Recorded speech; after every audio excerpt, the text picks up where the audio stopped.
a non-destructive compression scheme that retains all the original file information and does not degrade sound or video quality is known as. The options are lossless, lossy, codec, and exported. The correct option is option number A, which is the first option, lossless. As the name is suggesting that there will be no loss to the original content, that is why we are calling it as lossless or non-destructive. Still, we are getting compression. So lossless compression algorithms, they reduce the file size without losing any data, allowing the file to be reconstructed to its original form, which is not possible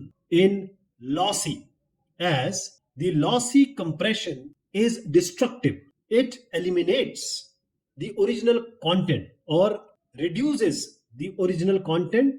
That's why the original form cannot be retrieved. This is particularly important for preserving the quality of sound or video files, where even minor degradation or destruction can be noticeable or observable to human ear or human eye.